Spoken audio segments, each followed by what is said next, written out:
güzel bir buluşma bekliyor. Evet, Türk buluşması. Ben hayatımda bu kadar Türk'ü sadece Laos'ta gördüm. Sana da yazan oluyor mu abi işte ben de istifa etmek istemiyorum. O kadar çok oluyor ki. İlk kez bu kadar kavga ve olay duyuyorum. Evet, Fero da çok orijinal bir karakter. Fero da askeriyeyi bırakıyor. İşi bıraktık, dünyayı geziyoruz falan ama bir taraftan da hani nereden geliyor bu değirmenin suyu muhabbeti var. Evet. Bu hikayenin derinliğini bu kadar farkında değildim ya. Şu anın verdiği his, şu suyu hissetmek. Astsubayken gerçekten sancılı bir süreç oldu. Bizim ailede hiç gezen yok ki. Sen konuşurken hepsi bende bir yankı buluyor. Hani bakış açını değiştirirsen aslında çok şey değişiyor bu. Dünyanın bir ucundan bu videoyu size ulaştırmama katkı sağlayan sağlıklı su arıtma cihazı Aura Sebulon sponsorluğuyla başlıyoruz. Türkiye'nin lider su arıtma markası Aura Sebulon Unique sunar. Ve hepinize Wang Viek'ten selamlar Merve. Merhaba herkese. Bugün seninle giriyoruz kayda. Bugün ne bekliyor bizi Merve? Çok güzel bir buluşma bekliyor. Evet, Türk buluşması. Ben hayatımda bu kadar Türk'ü sadece Laos'ta gördüm. Çok enteresan bir durumun içerisinde. Kaç tane? Herhalde bir 10 tane 15 tane Türk gördük. Bir de çoğumuz aynı hostelde kalıyor şu anda. Şimdi onlarla buluşmaya gidiyoruz. Gün batımı, harika bir manzara var. Nasıl şu? Şuraya bakar mısınız? Tepemizde balonlar. Genelde balon deyince de biliyorsun insanlar aklına Kapadokya geliyor. Kapadokya, evet. Ama bir de ne diyorlar? Çok pahalı. Ama iyi değil mi yani buradaki fiyatlar falan? Buradaki fiyatlar iyi. Ama buradaki motor fiyatları diğer ülkelere göre çok pahalı. Evet. Biliyorsun benim Laos'ta pek yıldızım barışmadı. Yani Kimsenin ben Demin ne oldu hostelde peki? kavga çıktı. Gene kavga çıktı. Ben ilk kez bu kadar kavga ve olay duyuyorum Evet, ülkede. ben de öyle. Ben ilk defa bu kadar şahit oluyorum bu kadar kavgaya. Ya Filipinler'de bir tane tartışan bile görmemiştim. Normalleşti değil mi artık? Çok normalleş, herkes gergin. Esnaf gergin, gezgin gergin. Evet. Ama senin herhangi bir olumsuzluğun olmadı herhalde burada. Bir tartışman Yok. oldu mu? Siz varsınız ama Biz, şu an. eyvallah, biz 10 tane Türk var. Bize Hiç de kalmadı. sana kalmıyor. Aa bak şu güzel mesela, şu manzarası güzel. Ya burada. Şu an çok güzelleşti. Evet, evet. Şimdi bakalım arkadaşlar, müziğe başlamıştır diye ümit ediyorum. Abi handpan çalıyorlar. Fero da çok orijinal bir karakter. Fero da askeriyeyi bırakıyor. Uzun süredir yolda. Tam böyle o sırt çantalı gezgin arkadaşlar. Hani mış gibi yapanlardan değil. Baksanıza abi şuna bak. Şu iki arkadaş Türk orada aşka gelmişler. Şu ana baksanıza ya. Şu anın verdiği his, şu suyu hissetmek, şu müziği duymak, şöyle bir gün batımı yaşamak bize yolda olduğumuzu hissettiriyor. Müziklerini kesmek istemiyorum ama selam olsun yoldaşlar.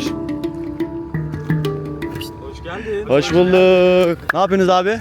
İyi valla. Merhaba Melih. Harikasınız ya. Merhaba Ferhat. Ferhat, memnun oldum. Konya'dayız. Konyalıyız abi. Ne zamandır geziyoruz abi? 3,5 yıl. 3,5 yıldır Evet, biraz- askeriyeyi bıraktınız herhalde abi. Askeri. Hikayemiz ne kadar da şey değil mi ama? Valla hikayemiz çok ortak noktalar var hikayemizde. Bu beni çok da mutlu etti. Ya bir de şöyle oldu dostlar. Dün hani oturuyorduk geceye kadar muhabbet ettik. Aynen. Sonra ben normalde dün işte bugün için sabah yola çıkacaktım. Aynen. Sonra o yoldaki o ruhu kaybetmedik de dedik ki Aynen. abi bir gün daha kalalım ya. Aynen, Doyamadık aynen, çünkü aynen, sohbet aynen. doyamadı. Çok güzel oldu. Müzik- Çok güzel oldu. Benim için de seni bir gün daha görmek Eyvallah abi. çok güzel oldu. Sen şey gibisin kanka benim. Böyle different versiyon. Böyle. Evet. Yani ama şöyle bak, enstrüman çalmamız, senin Evet, işte evet. eşekle gezmem, benim maymunla gezmem. Hikayeler. Evet. Doğru. Hikayeler böyle yani abi. Hani bir Doğru. Hatta diyorlar save but different. Ya, o çok güzel. Ama Yol evet iyi bilir aslında öyle şeyleri. İngilizce şeyleri. Samet, you know right? Peki abi nasıl gidiyor yolculuk ya? Vallahi yol çok güzel. Bir yandan Çok sanatını icra mutluyum. ediyorsun abi. Aynen. Müzik hep hayatımın içinde olsun istiyorum yolda giderken. Hı hı. Bir enstrüman muhakkak olsun diyorum ve aynı zamanda giderken gittiğim ülkelerde sesler de toplayıp bu seslerle böyle aynı zamanda video anıları biriktirir gibi bir albüm ya Evet da abi. işte bir müzik skalası oluşturmak. Bunu da yapıyorum aynı zamanda. Evet. Gittiğim ülkelerde prodüktörleriyle, beatmakerlarıyla, drummerlarıyla, herhangi bir müzisyeniyle beraber çalışmayı çok seviyorum. Çok güzel abi. Dün dinledik zaten. Ona Aynen, biz şahit aynen. olduk. Bir de takip etmek isteyenler için hem de bizden de selam gönderirler. Abi Aynen. bir sosyal medya adreslerini de yazalım. Ferayol'da yazarlar. Ferayol'da. Ferayol. Aynen şuraya bir yere. Bir türlü bulabilirler. Hepinizi Evet. bekleriz. Eyvallah. Beğenip abone olmayı da unutmayın lütfen. Adam burada çok cayır cayır iş. Ay, değil mi? Eyvallah. Bir de abi sen Güney Kore maceran oluyor değil mi? Evet, Güney Kore maceram oluyor. Şöyle şimdi işi bıraktık, dünyayı geziyoruz falan ama bir taraftan da hani nereden geliyor bu değirmenin suyu muhabbeti var. Evet. Evet hani belli şartlarda minimum düzeyde böyle düşük bütçeli gezebiliyoruz. Ama bunu da belli bir noktadan sonra sürdürmek gerçekten yorucu olabiliyor. Hı hı. Ben de bu yüzden artık hani biraz da böyle biraz para kazanıp daha çok gezebildiğim, para toparlayıp gezebildiğim yer arayışı içindeydim. O da yani malum Türk pasaportuyla elimizde olan bu Avustralya'ya gitmek istiyordum her gezgin arkadaşım gibi. Değil mi? Hep öyle yapıyorlar Evet, Avrupalılar. duymuşsundur. Yani çok Tabii. mantıklı çünkü gidip 6 ay orada İngilizce hem geliştirmek var. Yani bir de İngilizce'de şu anda bayağı bir yol almaya çalıştım kendimce. Çalıştım, çabaladım ama çok istediğim seviye var. O seviyeye çok yakınım. Onun için de gidip biraz oralarda İngilizce konuşmak, pratik, ana dili Evet. İngilizce olan insanlarla vakit geçirmek istiyorum. Aynı zamanda gidip işte orada güzel paralar kazanıp seyahatimi finanse etmek istiyorum. Ama olmadı. Bir Olmadı. şekilde red aldım. Ben de Güney Kore'de başladım. Bir şekilde Güney Kore macerası. Orada nasıl oluyor abi? Yani ben hiç bilmediğim için soruyorum şu Ya anda. Güney Yani Kore'de- genelde hep Türk arkadaşlarımız oraya Evet. gidiyorlar, çalışıyorlar. Evet. Bizim Avustralya'mız Güney Kore. Evet, Hani- bizim Avustralya'mız kesinlikle Güney Kore yani. Ben gezgin arkadaşlara da tavsiye ediyorum. Ama orada bir hayat kurmaya kalkacaksa insanlar bu konu hakkında uzun süre düşünmeliler. Çünkü bize kültürleri çok farklı. O kültürlerini kabul etmemiz gerekiyor. Ve çalışma kültürlerini, özellikle insanların zorlandığı çalışma kültürü ve yemek kültürü. Bu Nasıl abi çalışma kültürleri? çok çalışıyorlar ya, çok çalışıyorlar. Yani şöyle Melih, 1970'lerin, 1980'lerin sonunda yani bayağı hasta, bayağı sıfırdan gelme bir devlet. Ve bugün dünyanın en büyük 10 ekonomisi arasında. Yani bunun da tabii ki arkasında mantıklı politik adımlar var. Tabii ki muhakkak olmalı da. Ama bunun içinde de bir insan emeği olmalı değil mi? Evet. Hani buradan bile bir şey çıkartabiliriz yani. Gerçekten çalışmanın hakkını veriyorlar yani. Hani gerçekten böyle Tesadüf her eseri değil yani. dakikasında tabii ki tesadüf eseri değil ve güzel bir eğitim, güzel eğitim sistemi, yönetim bunların hepsi de Sosyal hayatı merak ediyorum. Öyle insanların iç dünyası nasıl abi? yani aslında çok sosyal insanlar diyemeyeceğim. Yalan söylemek istemiyorum. Tabii ki sosyalleşebileceği insanların sosyalleşebileceği alanlar var. Ama dünya geneline kıyaslarsak veya şu an Asya ile kıyaslarsak özellikle şu an bulunduğumuz alanlarla kıyaslarsak çok büyük fark var. Daha modern bir hayat. Hani gördüğüm kadarıyla biz modernleştikçe birbirimizden uzaklaşıyoruz. Korkularımız artıyor, işte birikimlerimiz de artıyor Evet. vesaire. Evet. Ama korkularımız da artıyor. Sosyalleşmek haliyle zorlaşabiliyor. Kore de bu ülkelerden bir tanesi. Evet. bence. Ben bir de şey merak ediyorum. Kabul gördün mü abi sen? Çevrece kabul gördün mü? Hani çok da bunu umursayacağımızı düşünmüyorum ama. Yani hani- aslında gerçekten sancılı bir süreç oldu. Oldu mu? Yani Aynen. gerçekten oldu. Hani şimdi bir anda böyle astsubayken ve güzel görevler de yapmıştım açıkçası. Hani kendimi o konuda takdir etmeye de çok görmüyorum açıkçası. Yani bunu da hak ettiğimi düşünüyorum. Çok güzel. Bir anda böyle bir kariyerim üzerinde devam ederken böyle bir hayata geçmek tabii ki onlar için çok enteresan oldu. Çünkü bizim ailede hiç gezen yok ki. Hani Evet.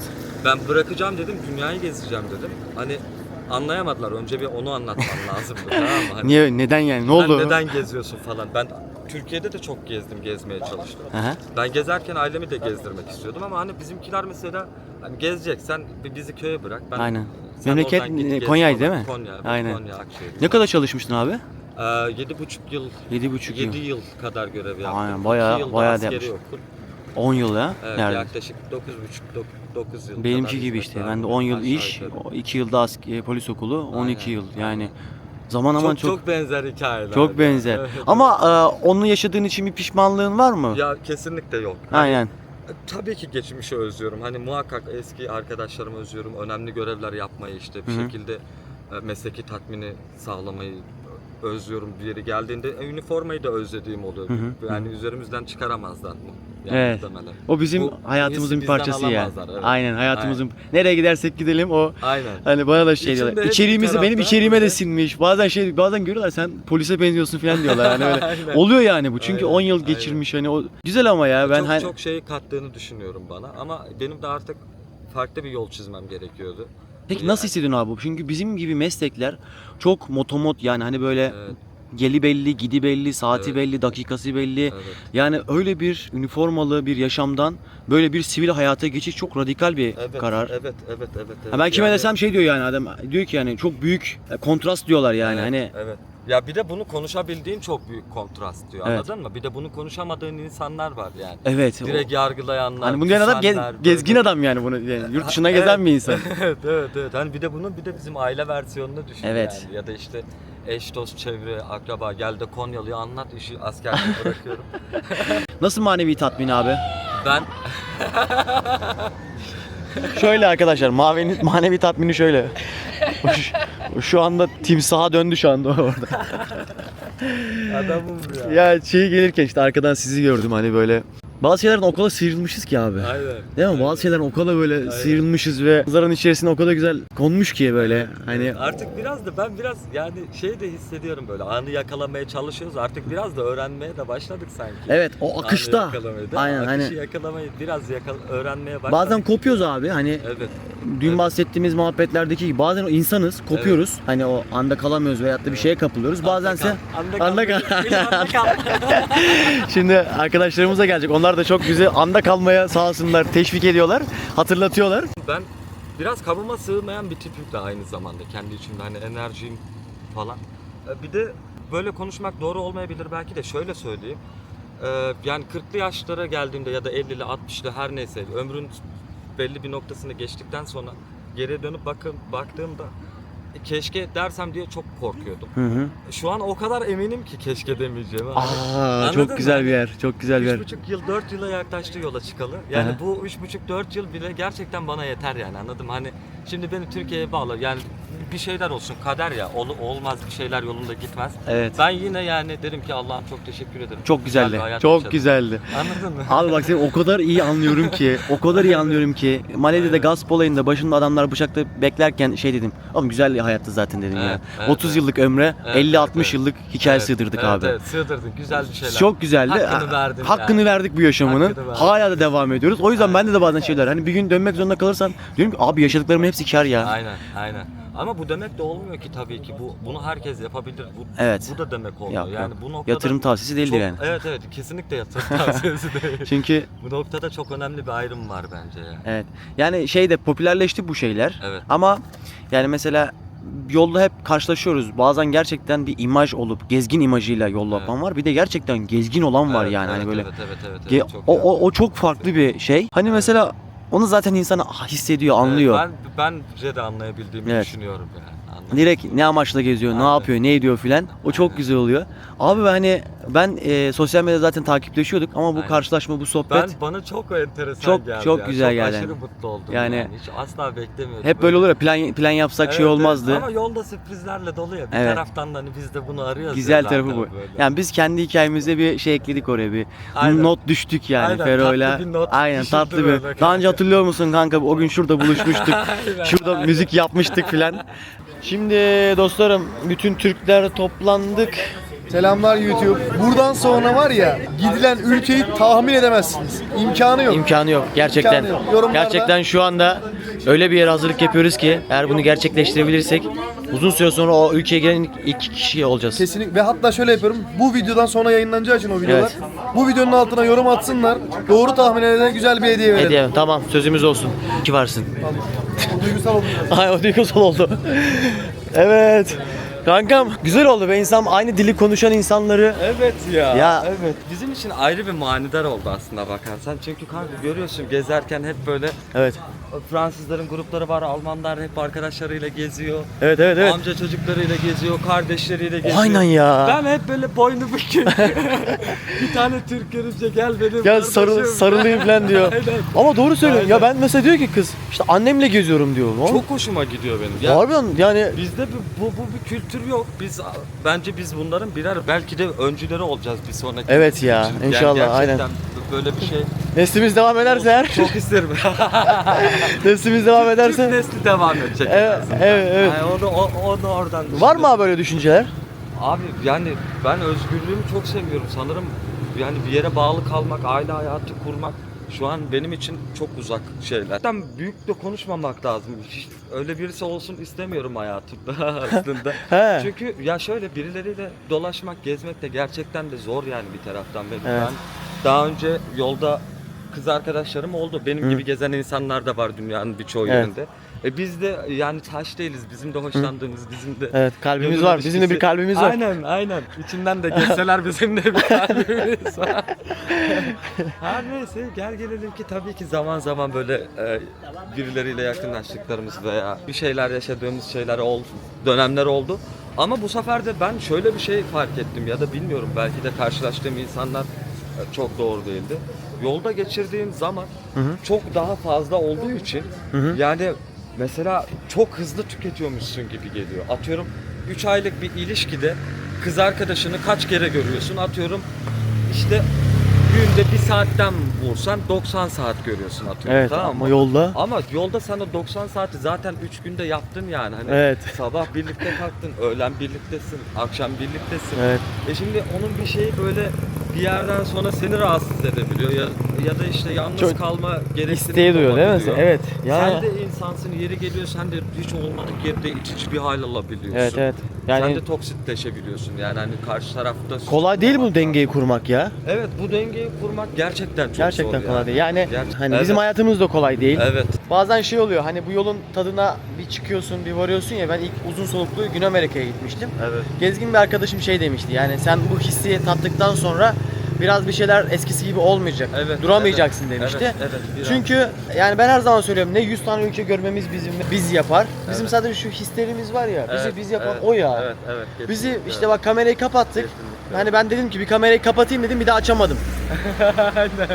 Bir daha açamadım. Yani bir daha Biraz öyle oldu. Yani sonra dedik Hatta ki kendimizi zorladık biraz. Evet, böyle. dedik Şunu ki, yapalım, aynen, bitirelim, çünkü- şöyle bir başladık. diye. evet konu çünkü açıkta kaldı yani ortada bitmeyen bir Evet. şey vardı, sohbet vardı. Bizim de muhabbetimiz koyu. Etrafımızda da güzel insanlar var. Evet. Güzel de bir buluşma yakaladık. Güzel de bir arkadaş grubu yakalamış olduk. Yani Türkler olarak toplanmak, böyle aynı dili konuşmak, aynı Evet. duyguları paylaşmak Evet. bizim belki de bu yalnızlığımıza böyle bir Evet.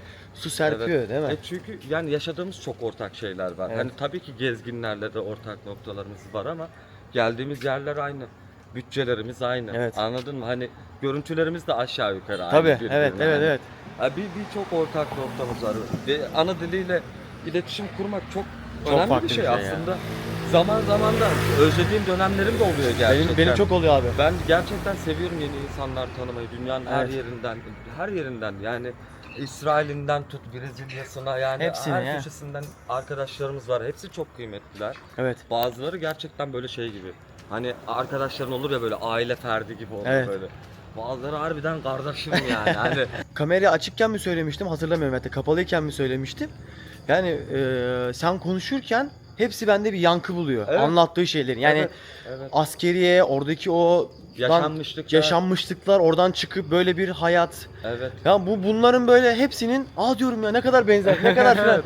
Evet, Yani ben de evet. dile getirsem o kelimeleri kullanırım falan diyorsun. Evet. Ve o çok önemli. Evet evet. Ya ben de ona şaşırdım açıkçası. Hani tamam yollar aynı Aha. ama hani mesela şey olur. Herkes aynı işlemiyor bazen. Evet aynı işlemiyor mesela. Arkadaşınla aynı yere gidersin. Evet. Aynı anıyı yaşarsınız. Farklı anılar biriktirirsiniz Evet, ama. evet, evet. Ama bizim seninle bu aşağı yukarı böyle hani verdiğimiz tepkiler, hissiyatlar böyle o noktalarda da çok benzerlikler var. Çok abi, çok Hani yani. günün sonunda işte askeriyeden ya da sistemden çıkışımız hakkındaki görüşlerimiz ve hissettiklerimiz, yol hakkındaki görüşlerimiz, hissettiklerimiz hani çok ayrım noktası olması gereken konularda bile yakın. Çok birbirine. yakın, evet. Sana da yazan oluyor mu abi, işte ben de istifa etmek istemiyorum. O kadar çok oluyor ki ama ben açıkçası yazan insanlara çok cevap vermemek istiyorum. Çünkü Hı hı. bu çok önemli bir karar. Yani bunu sen de biliyorsun Melih, bu şey Büyük gibi bir- değil yani. Hani tamam dünyayı geziyoruz, biz Hı hı. güzelliklerini anlatıyoruz ama bu işin bir de zor tarafları da var. Sen ne zorluklar atlattın, ben kaç kere tacize uğradım, hapis yattım.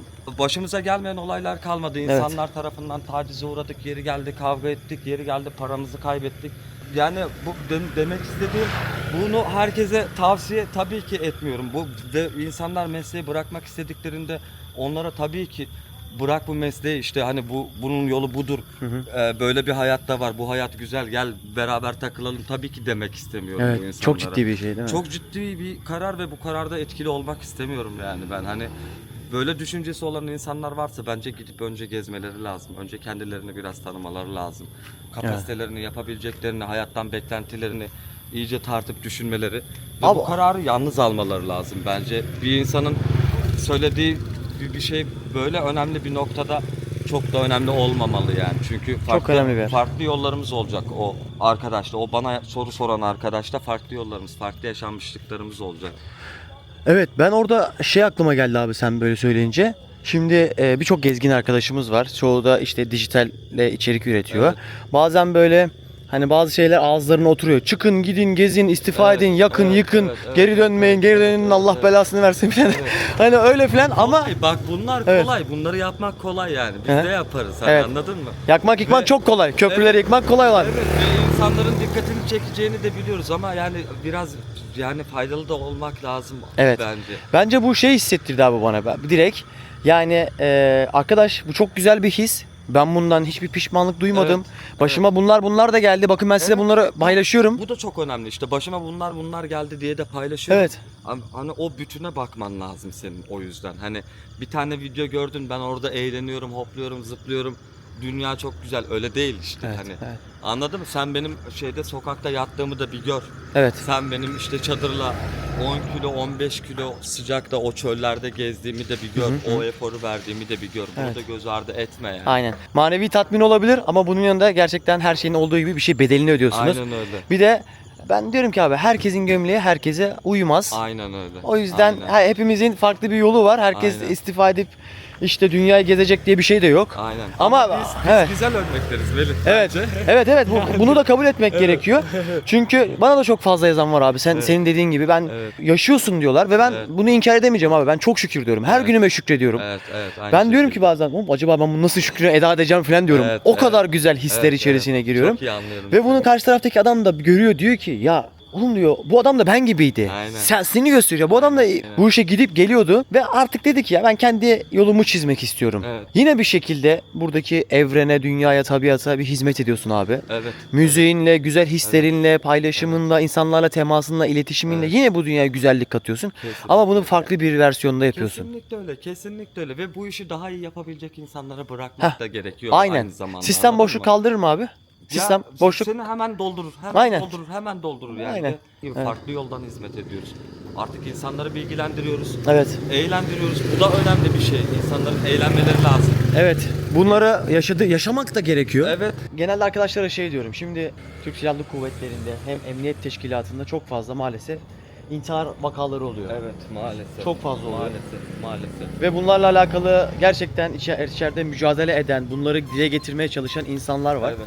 Yani net olmamakla beraber her 4 günde bir polisin intiharı Evet. söyleniyor abi. Bu Evet. çok ciddi bir Evet, rakam. Maalesef. Sağlıklı bir insan sağlıklı Maalesef. düşünürse sağlıklı kararlar verebilir. Orantısı Yani güç kullanmaz. bazen insanlara ben de bu noktada kızıyorum Melih çünkü Evet.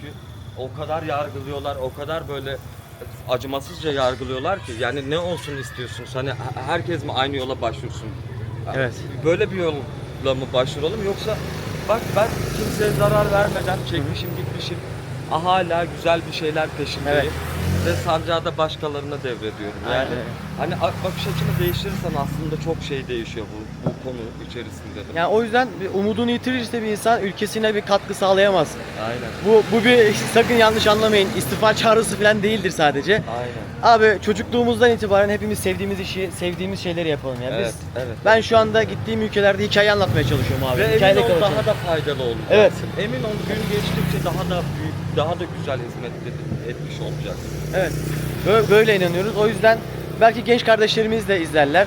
Aileler istiyor ki kısa yoldan insanlar hemen meslek sahibi olsun, garanti bir hayatı olsun.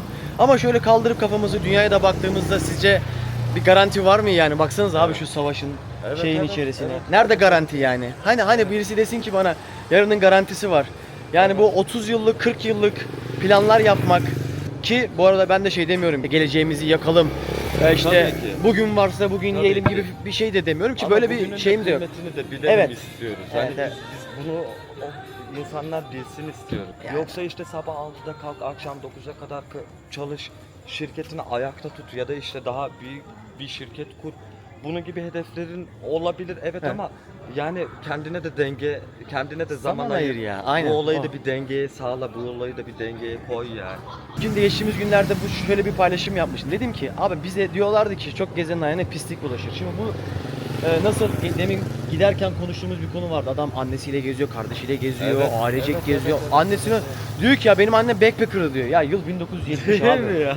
Evet 1970 Benim yani. diyor dedem gitmişti diyor oraya diyor 60 yıl önce 30 yıl önce benim dedem gitti Abi diyor. hikayeye bak yani. İnanılır gibi değil yani çok güzel yani. Çok güzel. Ve Ya- o adam mesela oraya gitmeden önce babasından bilgi alıyor ya da işte babasıyla beraber o konuyu konuşabiliyor. Bilmiyorum, bana çok güzel geliyor. Çok anlamlı geliyor. Çok tatlı geliyor. Çünkü bak bu dediğimiz hiçbir şeyde yaptım demek için yapılan şeyler değil değil mi Aynen, abi? Hani şey değil aynen, yani yaptım aynen, bak aynen, değil. Aynen. Ya zaten derisinden hikayeler dinliyor ve onun içerisine bir kıvılcım düşüyor. Evet. O büyüyor. O eğer ebeveyn işte olursa, çocuk sahibi olursa o onu aktarıyor. Ya bir de en güzel tarafı da ülkesine yeni bilgiler gelmiş oluyor. Çünkü Abi, evet. ben gittiğimde etrafımı aydınlatmaya çalışıyorum. Sen Evet, de aynen. ben de sosyal medyadan bir şekilde Paylaşım insanlara yapıyoruz. bilgileri de ulaştırmaya çalışıyoruz. Hani tamam, ben eğlenceli içerikleri çekmeyi çok seviyorum ama bilgilendirmeyi de bir şekilde kendime de bir hedef kıldım yani. Hani Evet. bu sadece sosyal medyada değil. Eve dönüyorum. Anneme anlatıyorum, kardeşime anlatıyorum, Tabii, yeğenlerime tabii. bahsediyorum. Hep abi, 4 hep. yaşında yeğenim var mı? Ben file gittim biliyor musun Elif yapıyorum böyle. Fotoğraflarını gösteriyorum. Çok iyi ya, çok güzel. Çok mutlu oluyor. Evet. Ya şimdiden film varlığından haberi var, ilerleyen yıllarda bu çok daha farklı şeylere dönüşecek. Evet tabii ama ki. o tohum atıldı yani. Evet, o tohum Benim yeğen de şey atıldı. işte yani. Amca maymun nerede? Monika. Benim maymun vardı ya. Monika nerede? Monika nerede? Şimdi çocuk fiziksel olarak beni göremese de işte sosyal medyadan, işte YouTube'dan vesaireden Evet. anneme gidiyor, işte amcamın videolarını açsana. Evet, Amcam evet, işte evet. amca timsah gördün mü? Şimdi şey yapıyor yani, bakıyor adamda bir amca karakteri var. Eyvallah, Evet. belki amca karakteri geleneksel amca karakterine uymuyor. Bakıyor Ama diyor ki hala bir amca karakteri. Evet, hala bir amca Hala karakteri bir ve amca bir- karakteri. yani nacizane orijinal bir amca Evet, karakteri. evet, hani evet, evet. bu sefer de şey yapıyor yani, bakıyorsun, hissediyorsun onu, seni taklit etmeye çalışıyor. İlerleyen zamanlarda bu daha Evet. fazla olacak yani. Evet. Özellikle ben bu bayram biraz böyle bir duygusallaştım. Evet. Böyle bir şeyler oldum. Çünkü artık 7 ya da 8. bayramdır gitmiyorum memlekete. Geçtiğimiz yıllar içerisinde 2 kere gittim memlekete ama bir şekilde bayram denk getiremedim. Evet. Aile fertlerinden birinden de böyle küçük sitemkar ve böyle Anlıyorum. kırılmış bir mesaj aldım. Beni böyle çok duygusal yaptı bu bayram. Bu dengeyi sağlayamadığımda beni rahatsız ediyor. Böyle bunu da Evet. bence birlikte konuşmamız çok manidar. Çünkü çok yok etrafında böyle 3-4 yıldır gezen arkadaşlarım. Tabii. Onlar nasıl sağlıyorlar bu balansı?